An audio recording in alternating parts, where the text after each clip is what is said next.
We are just days away from Election Day, and WMD is your local election headquarters. A race that everybody is watching, of course, is a race for governor of Illinois. And joining me again two times in a few weeks here, Governor Bruce Rauner, to talk about the election. And as you're wrapping up this campaign trail, so I appreciate the time. I want to start with this ad, the unholy union ad. When you came here last time, that hadn't started running yet. Right.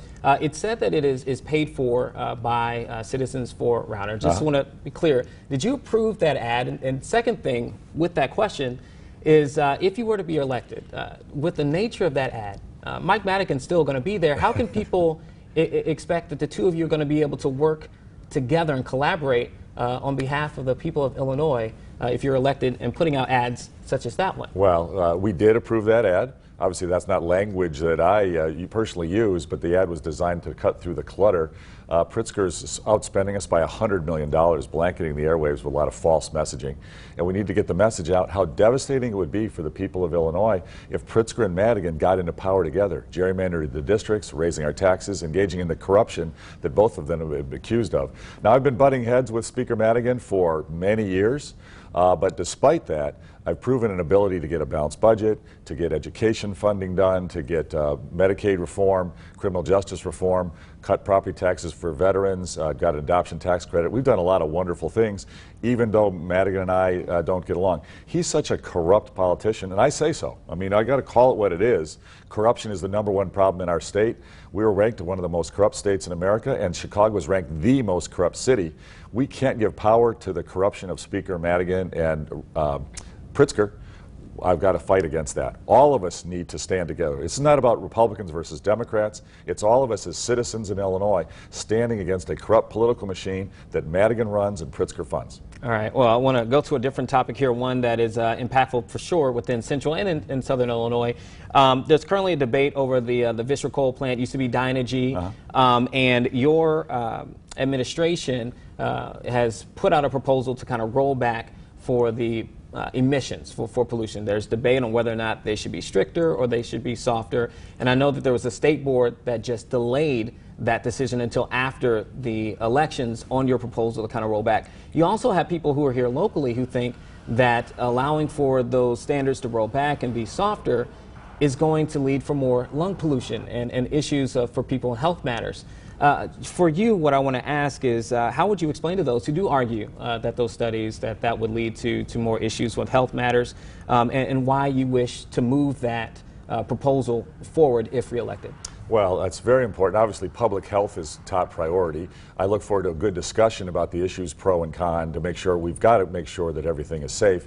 That said, coal is one of the many energy options we should have available in the state of Illinois. I'm committed to making sure we have every energy option to keep our prices low, make sure our economy is growing and competitive, that we've got good paying careers, economic growth throughout the state. Energy is a major driver for us. I was proud to sign the Future Energy Jobs Act, which kept Illinois at the forefront of sustainable energy and energy conservation.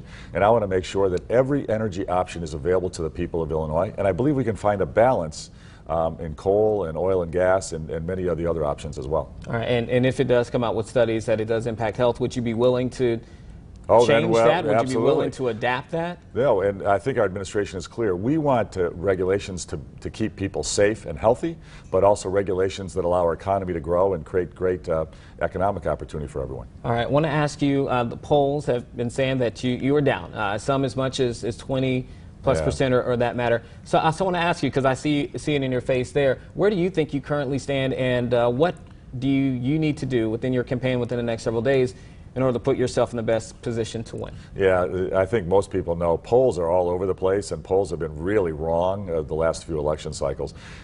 Polls had us down 4 years ago when we won. Polls have us down this time too. I think at this point probably a relatively modest amount. The trends are all with us. But I'm very optimistic because everybody comes up to me as I'm traveling the state 7 days a week out there in every community. People say, Governor, stay strong, don't back down, don't give in, you're on the right track. Madigan's a problem, he's got to go. And a lot of people go on and say, and I'm a Democrat, I don't normally support Republicans, but you're doing what you got to do. I believe we're going to win because we have the side of right. We're fighting for lower taxes, more jobs, term limits on our politicians, and true truly balanced budgets not by raising taxes, but by growing the economy more and ending the corruption tax we've all been paying in Illinois for years through term limits and fair maps. My opponent, as the truth has gotten out about him, tax hiker, tax cheat, funder of Madigan on FBI wiretap trying to buy office from Blagojevich. He's part of that corruption of the Chicago political machine that's created the mess that we're in. What we can never do is go back and give more power to the same folks who created the problem. That's why I'm asking for everybody's vote. This is not about Democrats versus Republicans. It's all of us as citizens against a very broken machine. All right, last question that I have for you here really quickly, because I know we don't have a lot of time. You talked about Mr. Pritzker on that end. Obviously, your first 2 years, it was marked. It was difficult, particularly in getting a budget. How can people expect anything different from you if you were to be reelected? Yep. So what I've proven is eventually we got a balanced budget, and we've gotten really good things done in education and in healthcare, in growing the jobs, in cutting certain taxes, reforming government. We can build on the successes in my second term. Madigan's never been weaker in his career. He's been caught now. His caucus is standing up to him for the sexual harassment that he basically hid in his role in the General Assembly and the Democratic Party. And Democrats are with me now calling for term limits for the first time ever. I believe we can build on our success, and in my second term, we can get even more progress to grow the economy, bring down our property taxes, and get term limits done. I'm very excited about that. All right. Well, as I said, thank you so much for coming back. And again, best of luck to you.